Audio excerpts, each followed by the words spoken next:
नमस्कार दोस्तों, कैसे हैं आप सभी। मैं एक बार फिर आया एक डरावनी कहानी लेकर। तो चलिए कहानी और बढ़ते हैं। अंधेरे की छाया। कहानी शुरू होती है एक छोटे से गांव से, जहां समय मानो रुका सा था। गांव वालों के चेहरे पर हमेशा एक साया छाया रहता था। बच्चे भी खामोश रहते थे। खेलने कूदने की उनकी आवाजें अब सुनाई नहीं देती थी। गांव में एक अजीब सी खामोशी पसर गई थी, मानो किसी ने गांव की जान ही निकाल ली हो।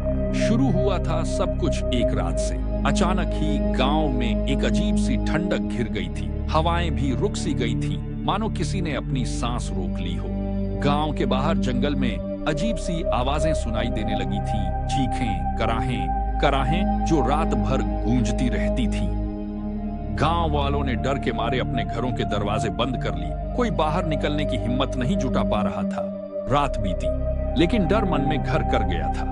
सुबह हुई तो देखा गया कि गांव के बाहर जंगल में कई जानवरों के मरे हुए शव पड़े हुए हैं। उनके शरीर से सारा खून सूख चुका था। डर का साया पूरे गांव में छा गया। लोग एक दूसरे पर शक करने लगे। बच्चे रोते रहते, उनकी नींद उड़ गई थी। गांव में एक अजीब सी बेचैनी सी छा गई थी। रात के समय अजीब अजीब घटनाएं होने लगी। घरों में अचानक से चीजें गिरने लगी। दरवाजे अपने आप खुलने बंद होने लगे। बच्चों को अजीब अजीब सपने आने लगे, जिसमें उन्हें खौफनाक साए दिखाई देते थे। गांव में एक बुजुर्ग रहता था, जिसके पास गांव की सभी कहानियां होती थी। लोग उसके पास पहुंचे और अपनी परेशानी बताई। बुजुर्ग ने कहा कि गांव में कोई अशुभ शक्ति आ गई है, जो गांव के लोगों को डरा रही है। बुजुर्ग ने बताया कि इस शक्ति को शांत करने के लिए एक खास पूजा करनी होगी, लेकिन इसके लिए गांव के सबसे बहादुर लड़के की जरूरत होगी। गांव में एक लड़का था, जिसका नाम था विजय। विजय बहुत ही बहादुर और साहसी था। गांव वालों ने विजय से पूजा करने की जिम्मेदारी सौंपी। विजय ने पूजा की तैयारी शुरू कर दी। उसने जंगल में जाकर पूजा के लिए आवश्यक सामग्री जुटाई। गांव वाले डर के मारे अपने घरों में बंद हो गए। सिर्फ विजय अकेला ही बाहर निकला था। रात हुई तो विजय जंगल में पहुंच गया। जंगल में अंधेरा बहुत घना था। विजय ने हिम्मत करके आगे बढ़ना शुरू किया। अचानक ही उसके सामने एक पेड़ से लटकता हुआ एक शव दिखाई दिया। विजय डर गया, लेकिन उसने हिम्मत नहीं हारी। विजय ने आगे बढ़ते हुए देखा कि चारों तरफ मरे हुए जानवरों के शव पड़े हुए हैं। उनके शरीर से सारा खून सूख चुका था।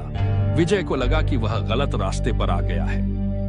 अचानक ही विजय को लगा कि कोई उसे देख रहा है। उसने चारों तरफ देखा, लेकिन उसे कुछ दिखाई नहीं दिया। फिर से वह अजीब सी आवाज सुनाई दी, कराहने की आवाज। विजय डर के मारे ठिठक गया। विजय ने अपने आसपास देखा, लेकिन उसे कुछ दिखाई नहीं दिया। वह धीरे धीरे पीछे हटने लगा। तभी अचानक ही उसके पीछे से एक ठंडी हवा चली। विजय ने महसूस किया कि कोई उसके करीब है। विजय ने तेजी से मुड़ा, लेकिन उसे कुछ दिखाई नहीं दिया। वह डर के मारे भागने लगा। जंगल में अजीब अजीब आवाजें सुनाई देने लगीं, जो उसे पीछे से आती हुई लग रही थी। विजय तेजी से भागता रहा, लेकिन वह आवाजें भी उसके पीछे पीछे आ रही थीं। विजय को लगा कि वह अब नहीं बच पाएगा। विजय ने तेजी से दौड़ते हुए गांव की ओर रुख किया। गांव के लोग उसकी आवाज सुनकर बाहर निकले। विजय ने उन्हें बताया कि जंगल में क्या क्या देखा। गांव वालों को डर लगने लगा। उस रात के बाद से गांव में और भी अजीब अजीब घटनाएं होने लगी। लोग डर के साये में जीने लगे। बच्चे रोते रहते, उनकी नींद उड़ गई थी। गांव में एक अजीब सी खामोशी पसर गई थी। एक दिन गांव के एक बच्चे की अचानक से मौत हो गई। उसके शरीर से सारा खून सूख गया था। गांव वालों में दहशत फैल गई। उन्हें लगा कि वह अशुभ शक्ति अब बच्चों को भी नहीं छोड़ रही है। गांव वाले अब बहुत डर गए थे। उन्होंने गांव छोड़ने का फैसला किया, लेकिन गांव छोड़ते समय उन्होंने एक गलती कर दी। उन्होंने बुजुर्ग को साथ नहीं लिया।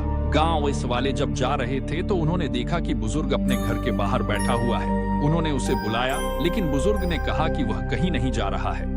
गांव वाले बुजुर्ग को छोड़कर चले गए। जब वे दूर जा चुके थे तो उन्होंने देखा कि बुजुर्ग अपने घर में अकेला ही बैठा हुआ है।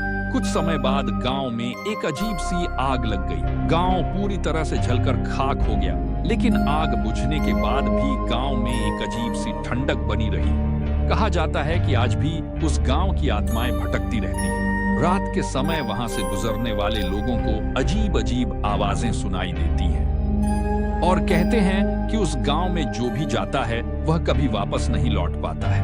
कहते हैं कि वह अशुभ शक्ति आज भी उस गांव में मौजूद है, वह इंतजार कर रही है।